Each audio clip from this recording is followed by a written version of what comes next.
Hi, my name is Wendy Wicker, and I'm with the TNGO Leadership Institute. The Transnational NGO Leadership Institute has been launched by the Maxwell School this fall. It's a leadership preparedness program geared towards transnational NGO leaders, in particular those who are currently working at the second tier of leadership in their organizations and who wish to prepare themselves for top leadership. The program benefits both professionals seeking top NGO leadership positions and organizations mindful about securing a successful leadership succession and transition. I am having a brief interview this morning with Adriano Campolina, a participant in the Transnational NGO Leadership Institute. He's currently the Executive Director of ActionAid Brazil. Thanks for allowing us to interview you. This will be a really helpful tool for our practitioners and faculty that are interested in leadership preparation, transition, and succession. So my first question is, if you could tell us, what is the nature and mission of your organization? Yes, thank you, Wendy, for this opportunity. Well, I currently work as Executive Director of ActionAid Brazil, which is an international NGO, is the national branch of International Federation. So ActionAid Brazil mission is to work with poor people to eradicate poverty, and I work as Executive Director. And also am part of this global federation that has similar organizations in 50 countries. Okay. Could you tell us how you got involved in transnational activism and how you, over time, have become a leader in your organization? Yeah, I think I became involved with lots of activism in my country on the very end of dictatorship, and then trying to address the various inequalities that are very strong in Brazil. Mm-hmm. So fighting against poverty, fighting for justice, fighting for democracy, and working together on building social movements and building NGOs in my country. Mm-hmm. But through that process, we start more and more to see that some international causes of poverty were also at play. So it was not just fighting for farmers' rights in Brazil or for better credit policies for farmers in Brazil. That's where I come from. Mm-hmm. But also looking at some international regulations, such as trade regulations, had an impact as big as national policies. So through that, I started to get involved with international issues, and then with an international NGO that was trying to address exactly this combination of national policies, national and domestic and local situations of power relations, and at the same time trying to address international inequalities on power relations. So that's why I got involved with ActionAid, which is a transnational NGO. Great, thank you. Could you tell us more about the upcoming leadership leap that you're currently preparing for? Yeah, at the moment, I'm already doing a top leadership in a national NGO, which is ActionAid Brazil, although it's part of a federation. So it's a kind of a leap within the leap.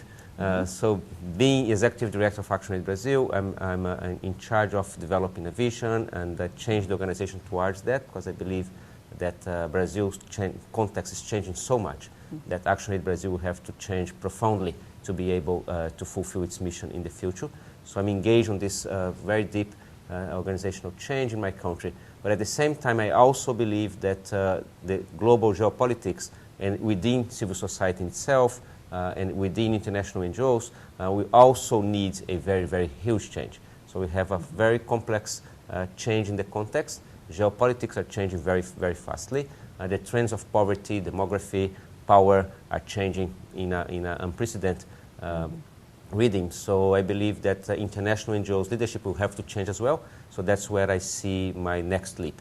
So changing in Brazil, but also being prepared to eventually lead more complex international organizational change. Great, thank you. What distinguishes top leaders from leaders at the second tier of responsibility in your organization, in your experience? My view is that I've been in a top leadership team at international level for 8 years, and I'm being a leader or executive director in the national team. And my sense is that the biggest change is that although you do all together in a top leadership team, when it comes to the leadership and developing the vision, you have to actually bring quite a lot of energy on persuading and communicating a very strong sense of vision, both to your staff, stakeholders, and your governance bodies, or your board, or in my case, a board and assembly. Mm-hmm. So there is a very strong sense of convening a message, convening a mission, embodying a vision, and convincing people about that. But secondly, there is a fundamental change, which is it's not that you're going to do everything. It's about others doing. So I think the main change for me when I when I started doing this leadership job in Brazil was that, my success was only possible if other people did their work. Sure. So it was all about motivating these people to do their best, getting them to align to a vision and to perform to their best, and to provide some collective leadership to the organization. So it's not about me going there hands-on and doing everything, but I'm ensuring that there would be a very strong energy on my team to do that. Sure. And finally, a very strong external engagement. I think a much bigger external engagement than before. So it's all about being aware of what's going on in the context, being talking to the right people, being talking to my peers, be talking to other stakeholders, and be very alert to the changes that are happening outside to be able to lead the organization to somehow equate to this new context. Great, thank you.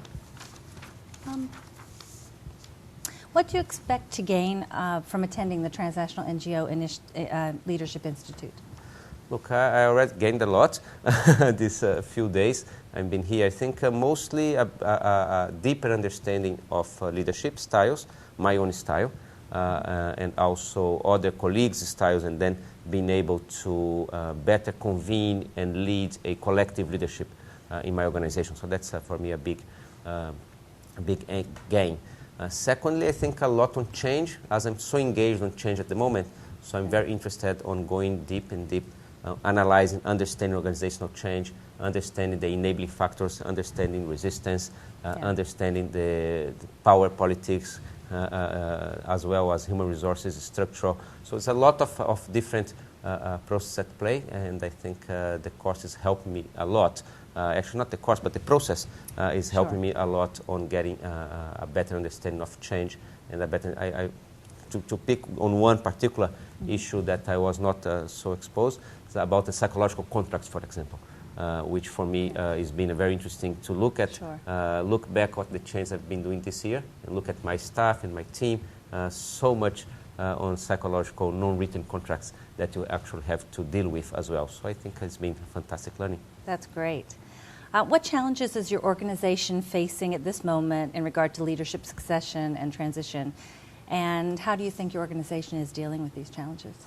I think in the case of ActionAid Brazil, the challenge is at the moment that we just had a leadership succession. That's when I started working there. And we will have to very soon prepare a new generation of leaders. There are a number of senior managers, but I still think that we'll have to invest much in a much heavier way to get the right leadership right and ready to succession. So there's a succession plan to be built. It's very early stages of this new tenure, but I think on the early stage we have to already design succession. So that's a big challenge there. Second challenge I would see from a Brazilian perspective, you don't have that many leaders in Brazil that can combine international and national, that can understand international context and national context, and finding that balance is not natural. So I think it's a big challenge for us is to actually build it up. So you find people that have the right attitude, the right skills, the right energy, the right ambitions, and then build in these people a number of skills and knowledge and exposure that will make them able. When it comes to ActionAid International, I think for the sector as a whole, I really believe that the sector will need a very strong leadership change to be able to deal with a changed context.